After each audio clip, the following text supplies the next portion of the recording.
معزز حاضرین، اللہ رب العالمین نے یہ کائنات بنائی اور کائنات کا نظام سماج اور معاشرے کے دو حصوں اور دو جز پر تیار کیا۔ ایک کا نام ہے مرد اور دوسرے کا نام ہے عورت۔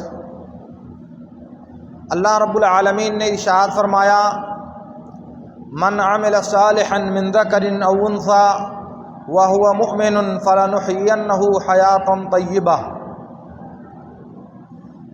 مردوں اور عورتوں میں سے جو بھی نیک عمل کرے گا ہم اسے بہترین زندگی عطا کریں گے، چاہے مرد ہو یا عورت ہو، دونوں سے عمل صالح، دین کے احکام پر عمل، شریعت کی پابندی اور محمد الرسول اللہ صلی اللہ علیہ وسلم کے بتائے ہوئے طریقے پر زندگی گزارنا دونوں سے مطلوب ہے۔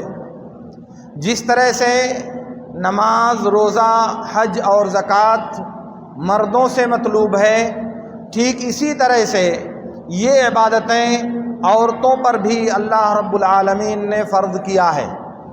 اسی لیے جس نیکی اور بھلائی کا جو ثواب اللہ تعالیٰ مردوں کو عطا کرتا ہے، اس نیکی کا وہی ثواب اللہ رب العالمین عورتوں کو بھی عطا کرتا ہے۔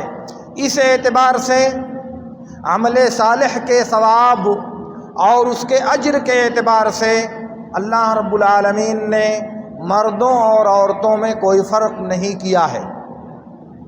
سماج اور معاشرے کی زندگی کو رفتار دینے کے لیے، سوسائٹی کی گاڑی کو آگے بڑھانے کے لیے اللہ رب العالمین نے مردوں اور عورتوں کو یہ دو جز یا دو پہیے قرار دیے ہیں، جن میں سے اگر ایک ڈسٹرب ہوگا تو زندگی کی یہ گاڑی آسانی کے ساتھ آگے نہیں بڑھ سکتی۔ ضروری ہے کہ مرد اپنے مرکز پر اپنی ذمہ داریاں ادا کرے، ضروری ہے کہ عورت اپنے مرکز پر رہ کر اپنے فرائض کو ادا کرے، تب جا کر کے یہ زندگی ایک توازن کے ساتھ اور معاشرہ ایک معیار کے ساتھ آگے بڑھ سکتا ہے۔ ورنہ اگر مرد اپنی ذمہ داری سے ہٹ جائے، عورتیں اپنے فرائض سے سبکدوش ہونے کی کوشش کرنے لگیں، تو ظاہر ہے کہ انسانی سماج کی گاڑی بہتر انداز میں آگے نہیں بڑھ سکتی۔ اللہ رب العالمین نے مردوں اور عورتوں کو ان کی اپنی صلاحیت، اپنی اہلیت اور اپنی لیاقت کے اعتبار سے ذمہ داریوں کو الگ الگ تقسیم کیا ہے۔ مرد کو گھر سے باہر کے امور کا ذمہ دار قرار دیا ہے، اور عورتوں کو گھر کی چیزوں کے بارے میں، گھر کے اندر کے معاملات کے بارے میں اللہ رب العالمین نے عورتوں کو مسئول اور عورتوں کو ذمہ دار بنایا ہے۔ اللہ رب العالمین نے کہا، وَلَهُنَّ مِثْلُ الَّذِي عَلَيْهِنَّ وَلِلرِّجَالِ عَلَيْهِنَّ دَرَجَةٌ۔ جس طرح مردوں کے حقوق عورتوں پر واجب ہوتے ہیں، ایسے ہی عورتوں کے حقوق بھی مردوں پر واجب ہوتے ہیں، مگر مردوں کو برتری اور درجہ حاصل ہے عورتوں کے اوپر۔ دوسری جگہ اللہ رب العالمین نے کہا، الرجال قوامون علی النساء، مرد عورتوں کے حاکم اور نگراں بنائے گئے ہیں۔ کیوں؟ اس لیے کہ کمانے اور خرچ کرنے کی ذمہ داری اللہ تعالیٰ نے مردوں کو دی ہے۔ تو یہ ذمہ داریاں اللہ رب العالمین نے تقسیم کیا ہے۔ مرد کمائے گا، خرچ کرے گا، نان و نفقہ کی ذمہ داری نبھائے گا۔ عورتیں ان ذمہ داریوں سے مستثنیٰ قرار دی گئی ہیں اور ان کے بارے میں حکم دیا ہے۔ رب العالمین نے فرمایا، وَقَرْنَ فِي بُيُوتِكُنَّ وَلَا تَبَرَّجْنَ تَبَرُّجَ الْجَاهِلِيَّةِ الْأُولَىٰ۔ عورتیں گھروں میں ٹھہری رہیں، عورتیں گھروں میں قرار پکڑیں اور جاہلیت کی طرح سے بے محابہ اور بے پردہ باہر نہ پھرا کریں۔ بلکہ بخاری کی ایک روایت میں ہے، اللہ کے رسول صلی اللہ علیہ وسلم نے ارشاد فرمایا، اذن لکن ان تخرجنا لحاجتکن، اے عورتوں کی جماعت، تمہیں اجازت دی گئی ہے کہ تم اپنی ضرورت کے لیے باہر نکل سکتی ہو، باہر جا سکتی ہو۔ اس کا مطلب یہ یا مفہوم یہ ہے کہ اگر ضرورت نہیں ہے تو تم کو گھروں میں ٹھہرے رہنا ہے، گھر سے باہر تم کو نہیں نکلنا ہے۔ یہ ذمہ داری اللہ رب العالمین نے دیا ہے، کسی انسان کا اس میں کوئی دخل نہیں۔ اصل میں اللہ رب العالمین خالق کائنات ہے، مردوں اور عورتوں کو پیدا کرنے والا اور ان کی فطرت کا بنانے والا ہے۔ تو فطرت کے جو اسرار و رموز ہیں، فطرت کے جو تقاضے ہیں اور فطرت کا جو مطالبہ ہے، وہ اللہ تعالیٰ سے کوئی نہیں، اللہ تعالیٰ سے زیادہ کوئی نہ جانتا ہے اور نہ کوئی جان سکتا ہے۔ اور اسی علم کی بنیاد پر دونوں کی قدرتوں میں جو تفاوت، مردوں اور عورتوں کی طاقتوں میں جو فرق ہے، اس کے اعتبار سے اللہ رب العالمین نے ذمہ داریوں کو الگ الگ تقسیم کر رکھا ہے۔ اس لیے مرد کی ذمہ داری ہے کہ وہ اپنے مفوضہ ذمہ داریوں کو ادا کرے، عورت کی ذمہ داری ہے کہ اللہ رب العالمین نے اسے جس کام پر لگایا ہے وہ اس کام کو ادا کرے۔ مسند احمد اور حدیث کی دوسری کتابوں میں اللہ کے رسول صلی اللہ علیہ وسلم سے بسند صحیح ثابت ہے، آپ نے ارشاد فرمایا، ایما امرأۃ صلت خمسہا وصامت شہرہا واطاعت بعلہا واحسنت فرجہا دخلت الجنۃ من ای ابوابہا شاءت۔ جس عورت نے پانچوں وقت کی نماز کی پابندی کیا اور رمضان کے مہینے کا روزہ رکھا، اپنی شرمگاہ کی حفاظت کیا اور اپنے شوہر کی اطاعت اور فرما برداری کیا، تو وہ جنت کے جس دروازے سے چاہے جنت میں داخل ہو جائے گی۔ یہ بہت بڑے شرف اور بہت بڑی فضیلت کی بات ہے میری ماؤں اور بہنوں کے لیے کہ اللہ کے نبی صلی اللہ علیہ وسلم نے انہیں جنت کی بشارت دیا ہے جب وہ نماز کی پابندی کریں، روزے کی پابندی کریں، پاک دامنی اختیار کریں اور شوہر کی اطاعت اور خدمت کریں، تو اللہ تعالیٰ نے ان کے لیے جنت کے 8 دروازوں سے داخل ہونے کا اعلان کیا ہے۔ وہ جس دروازے سے چاہیں جنت میں داخل ہو جائیں، لیکن کب؟ جب وہ یہ عمل انجام دیں گی۔ ان میں سے ایک اہم کام شوہر کی خدمت، شوہر کی اطاعت، شوہر کی فرما برداری اور اس کی مخالفت سے بچنا ہے۔ یہ چیز عورت کو جنت میں داخل کرے گی اور اسے جنت تک پہنچائے گی۔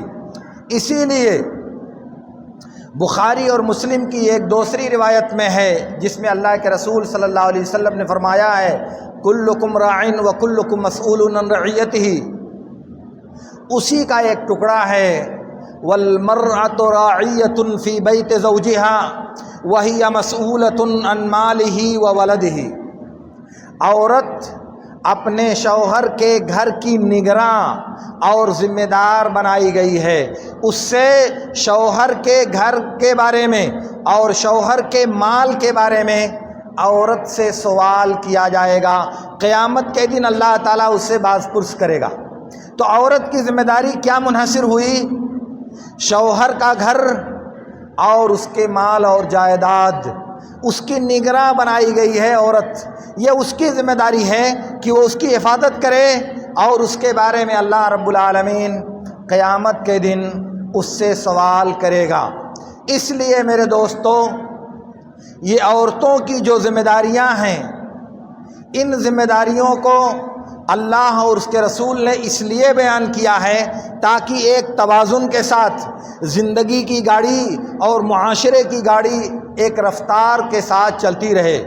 اسی لیے سنن ترمذی اور مسند احمد وغیرہ کی روایت میں ہے، معاویہ بن حیدہ قشیری رضی اللہ تعالی عنہ نے کہا کہ میں نے اللہ کے رسول صلی اللہ علیہ وسلم سے پوچھا ما حق زوجت احدنا علیہ قال ان تطعمها اذا طعمت وتكسوها اذا اكتسيت ولا تضرب الوجه ولا تقبح ولا تهجر الا في البيت۔ میں نے اللہ کے نبی صلی اللہ علیہ وسلم سے پوچھا ہم میں سے کسی کی بیوی کا اس کے اوپر کیا حق ہے؟ فرمایا تمہاری بیوی کا تمہارے اوپر حق یہ ہے کہ تم جب کھانا کھاؤ تو اسے کھانا کھلاؤ، جب کپڑا پہنو تو اس کو کپڑا پہناؤ، یعنی کپڑے کا انتظام کرو، اور اس کے چہرے پر مت مارو، اور اسے گالی گلوج برا بھلا مت کہو، اور جب ناراض ہو جاؤ تو ناراضگی کے اظہار کے لیے گھر چھوڑ کر مت جاؤ۔ قطع تعلق کرنا ہے، غصہ دکھانا ہے، ناراضگی ظاہر کرنی ہے تو گھر ہی میں رہ کر کے غصہ دکھائیں، باہر گھر چھوڑ کر کے جانے کی اجازت نہیں ہے۔ یہ عورتوں کا مردوں کے اوپر حق ہے جو اللہ کے رسول صلی اللہ علیہ وسلم نے مردوں کی ذمہ داری قرار دیا ہے۔ ابھی اس اعتبار سے آپ دیکھیں کہ شریعت نے مردوں اور عورتوں کے حقوق میں کس قدر توازن برقرار رکھا ہے۔ نہ تو مردوں کو ظلم کرنے، ستانے، ان کے حقوق پر ڈاکہ ڈالنے کی اجازت دیا ہے، اور نہ عورتوں کو سرکشی کرنے، نافرمانی سے ہاتھ کھینچنے اور شوہر کی اطاعت نہ کر کے اس کو ناراض کرنے کی اجازت دیا۔ ایسا دونوں صورتوں میں نہیں ہے۔ البتہ مرد نگراں ہونے کے اعتبار سے، اپنی قوامیت کے اعتبار سے، اپنی فطرت اور اپنی طبیعت کی اصل کے اعتبار سے عورتوں کا نگراں بنایا گیا ہے، اور اسی لیے اللہ رب العالمین نے عورتوں پر جہاد فرض نہیں کیا ہے۔ بخاری اور مسلم وغیرہ کی روایت میں ہے، ام المومنین عائشہ رضی اللہ تعالی عنہا کہتی ہیں ہمارا خیال یہ ہے کہ جہاد سب سے افضل عمل ہے، تو کیوں نہ ہم جہاد میں شریک ہوں؟ آپ نے فرمایا کہ تمہارے لیے افضل ترین جہاد ہے، لیکن اس میں لڑائی نہیں ہے، اور وہ ہے حج اور عمرہ۔ تو اللہ رب العالمین نے اس ذمہ داری سے عورتوں کو اس لیے الگ کیا ہے کہ کر و فر اور حرب و ضرب کی صلاحیت سے اللہ رب العالمین نے عورتوں کو محروم یا عورتوں کو بے بہرا رکھا ہے۔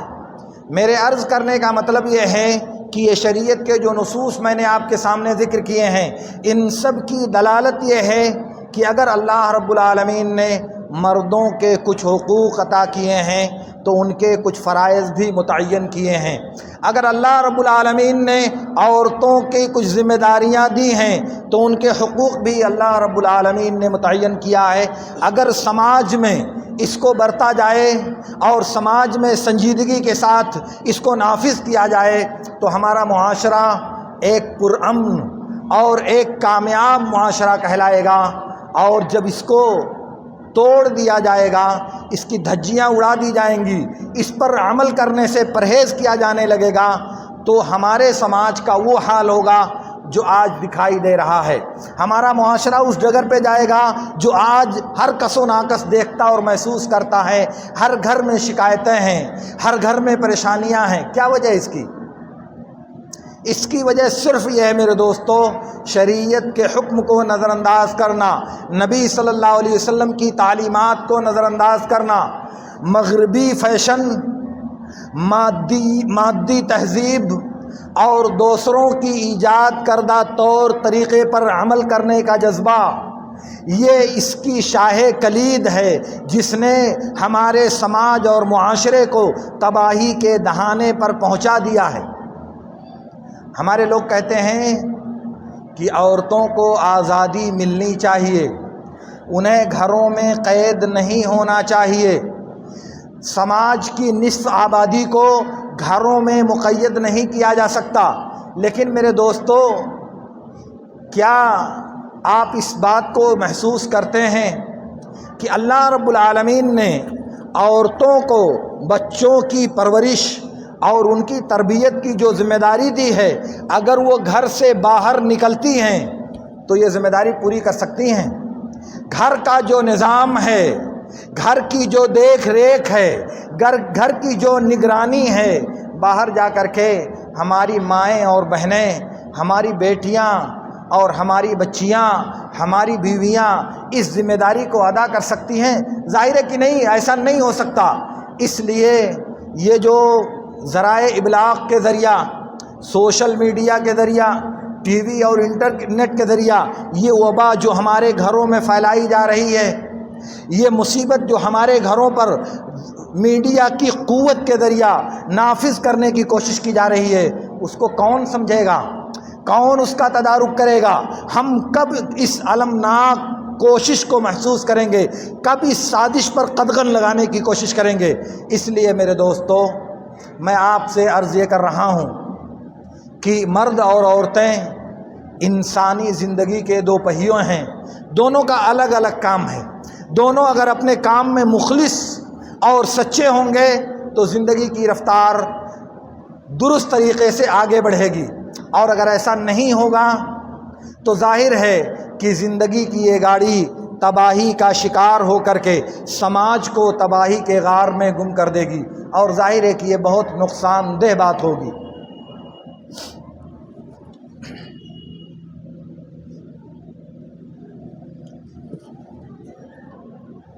میرے دوستو، میں عرض یہ کرنا چاہ رہا تھا کہ حقوق اور فرائض کے اعتبار سے، شریعت پر عمل کرنے کے اعتبار سے، اللہ کے دین کو سماج اور سوسائٹی میں برتنے کے اعتبار سے مرد اور عورت کے درمیان کوئی فرق نہیں ہے۔ جس قدر اجر اور ثواب نیکیوں پر اللہ تعالیٰ مردوں کو دیتا ہے، اسی کے بقدر نیکیوں پر اللہ رب العالمین عورتوں کو بھی ثواب دیتا ہے، لیکن دونوں کی ذمہ داریاں الگ الگ ہیں۔ دونوں کی ذمہ داریوں کو اللہ رب العالمین نے تقسیم کر رکھا ہے۔ اس لیے اس ذمہ داری سے ہٹ کر جب دوسرا طریقہ اپنایا جائے گا تو یہ بات نہ تو اللہ کی مرضی کے مطابق ہوگی، نہ ہمارے دین کے مطابق ہوگی، اور نہ ہماری شریعت کی پابندی کے مطابق ہوگی۔ اس لیے میرے دوستو، عورتوں کا فرض ہے کہ وہ گھروں میں ٹھہریں اور کسی ضرورت کے بغیر وہ گھروں سے باہر نہ نکلیں۔ یہ اللہ کے نبی صلی اللہ علیہ وسلم کا حکم ہے۔ اور آپ سن لیں، میری مائیں اور بہنیں، یہ بازار میں جو سامان خریدنے کے لیے اور مارکیٹنگ کرنے کے لیے، شاپنگ کرنے کے لیے بڑی بڑی جگہوں پر، چھوٹی چھوٹی جگہوں پر جو نظر آتی ہیں، انہیں یہ بات جان لینی چاہیے کہ اللہ کے رسول صلی اللہ علیہ وسلم نے ارشاد فرمایا ہے، ما خلا رجل بامرأۃ الا کان الشیطان ثالثہما۔ جب بھی ایک مرد کسی عورت کے ساتھ خلوت میں ہوتا ہے تو ان میں کا تیسری مخلوق اور وہاں تیسری ذات شیطان بھی موجود ہوتی ہے۔ یعنی مرد عورت کو کسی اجنبی، ظاہر کی دکان والا تو آپ کا محرم نہیں ہے، وہ اجنبی ہے، اور جب بھی کوئی عورت کسی اجنبی مرد کے ساتھ تنہائی میں ہوتی ہے تو شیطان وہاں حاضر ہوتا ہے۔ شیطان کیا کرنے کے لیے آتا ہے؟ شیطان وہاں کیوں موجود ہوتا ہے؟ اور سنیں، اللہ کے رسول صلی اللہ علیہ وسلم نے ارشاد فرمایا، سنن ترمذی کی روایت میں بسند صحیح ثابت ہے، اللہ کے نبی صلی اللہ علیہ وسلم نے فرمایا، ایما امرأۃ استعطرت فمرت علی قوم لیجدوا ریحها فہی زانیہ فہی زانیہ فہی زانیہ۔ جس عورت نے خوشبو لگایا اور مردوں کی کسی مجلس اور کسی جماعت کے پاس گزری تاکہ لوگ اس کی خوشبو کو سونگھ سکیں، محسوس کر سکیں بہت معطر ہے، تو میرے نبی صلی اللہ علیہ وسلم نے کہا کہ ایسی عورت بدکار ہے، بدکار ہے، بدکار ہے۔ کیونکہ وہ مردوں کو بھڑکا رہی ہے، اپنے معطر بدن کے ذریعہ، اپنے معطر کپڑے کے ذریعہ مردوں کو دعوت نظارہ اور مردوں کو دعوت گناہ دے رہی ہے، تو نبی صلی اللہ علیہ وسلم نے اس کو بدکاری قرار دیا ہے۔ تو جو لوگ بن سنور کر اپنے زیب و زینت کی نمائش کرتے ہوئے گزرگاہوں، بازاروں اور چوراہوں پر پھرتی ہیں، کیا ان کو روکنے کے لیے میرے نبی صلی اللہ علیہ وسلم کا یہ فرمان کافی نہیں ہے؟ اللہ رب العالمین نے عورتوں کو حکم دیا تھا وَلَا يُبْدِينَ زِينَتَهُنَّ إِلَّا مَا ظَهَرَ مِنْهَا، عورتیں اپنی زیب و زینت کو غیر مردوں کے سامنے نمایاں نہ کریں، اپنی زیب و زینت کو غیر مردوں کے سامنے ظاہر نہ کریں۔ لیکن ہم نے اس بات کو الٹ دیا، عورتیں گھر میں جب رہتی ہیں تو انتہائی لاؤبالی پن کے ساتھ، نہ بناؤ ہے، نہ سگار ہے، نہ شوہر کے لیے خوبصورتی اختیار کرنے کا جذبہ ہے، ایک عام سی گھریلو عورت بن کے گھر میں رہتی ہے۔ لیکن جب باہر نکلنا ہوتا ہے، جب بازار جانا ہوتا ہے، تو پھر اللہ کی پناہ کس کے لیے؟ کون اسے دیکھے گا؟ کون اس کا مشاہدہ کرے گا؟ شیطان نہ، شیطان نفوس کو ورغلائے گا، گناہ کی طرف انہیں مائل کرے گا، اور اس کے علاوہ کیا حاصل ہوگا؟ اور اللہ تعالیٰ کہتا ہے کہ اپنی زیب و زینت کو غیر مردوں کے سامنے مت ظاہر کرو۔ اور میری مائیں اور بہنیں، میری بیٹیاں، میری بیویاں، وہ زینت کس کے لیے کرتی ہیں؟ بازار میں جانے کے لیے، حالانکہ مسجد میں آنے کے لیے، بازار میں نہیں، مسجد میں نماز پڑھنے آنے کے لیے۔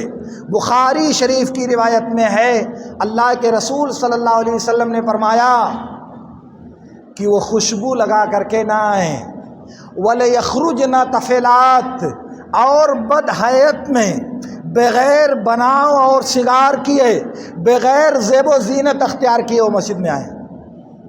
مسجد میں جب آئیں تو جاذب، دلوں اور نگاہوں کو اپنی طرف متوجہ کرنے والے کپڑے اور کیفیت میں نہ آئیں، مردوں کو اپنی جانب راغب کرنے والے اعمال کو انجام دیتے ہوئے مسجد میں نہ آئیں، بدحیتی میں بلا بناؤ سگار کیے مسجد میں آئیں۔ آپ بتائیں، مسجد اللہ کا گھر ہے، وہاں عورتوں کے لیے بناؤ سگار کر کے، خوشبو لگا کر کے، معطر ہو کر کے، زیب و زینت اختیار کر کے آنا جائز نہیں ہے۔ اور اگر یہ عورت بازار جائے، چوراہوں اور گزرگاہوں پر جائے، تو زیب و زینت اختیار کر کے جانا کس طرح اس کے لیے جائز ہو سکتا ہے؟ یہ بات سوچنے کی ہے، اور یہ بات غور کرنے کی ہے۔ اور یاد رکھو میرے دوستو، اللہ کے نبی صلی اللہ علیہ وسلم نے ارشاد فرمایا ہے، جیسا کہ صحیح مسلم کی روایت میں ہے، اور جتنے سرپرست اور گارجین ہیں، شوہر ہیں، والدین ہیں، سرپرست ہیں، سب سن لیں۔ اللہ کے نبی صلی اللہ علیہ وسلم نے کہا، ما ترکت بعدی فتنة اضر علی الرجال من النساء، میں نے اپنے بعد اس سے بڑا کوئی فتنہ نہیں چھوڑا جتنا نقصان دہ فتنہ عورتیں مردوں کے لیے ہیں۔ عورتوں کا فتنہ مردوں کے لیے سب سے زیادہ مضر اور سب سے زیادہ نقصان دہ فتنہ ہے۔ عورتوں کا وجود انہیں آزمائش میں ڈالنے والا ہے، انہیں شیطان کے بہکاوے میں مبتلا کرنے والا ہے۔ اب آپ بتائیں کہ اگر ایسی صورت میں عورت زیب و زینت اختیار کر کے، بنا اور سگار کر کے گزرگاہوں، سڑکوں، چوراہوں اور مارکیٹوں میں اجنبی مردوں کو دکھاتے پھرے گی، تو فتنہ ہوگا یا نہیں ہوگا؟ شر پیدا ہوگا یا نہیں ہوگا؟ اگر آپ اس کی مثال دیکھنا چاہتے ہیں تو ان معاشروں کو دیکھ لیں جہاں عورتوں کو آزاد کہا جاتا ہے، جہاں عورتوں کو مردوں کے برابر قرار دیا جاتا ہے، کسی پردے، کسی لباس، کسی تہذیب اور کسی بھی شرط کی پابندی ان پر لاگو نہیں کی جاتی۔ وہاں دیکھیے کیا ہوتا ہے، بن بیاہی ماؤں کی کثرت، بغیر شادی کے عورتوں کا ماں بن جانا، اور جو محرم محترم رشتے ہیں ان رشتوں کے تقدس کو پامال کر دینا، اور پھر ناجائز اولادوں کی کثرت کا پایا جانا۔ کیا ہماری عبرت کے لیے کافی نہیں ہے میرے دوستوں؟ کیا ہمارے کان کھڑا کر دینے کے لیے یہ بات کافی نہیں ہے؟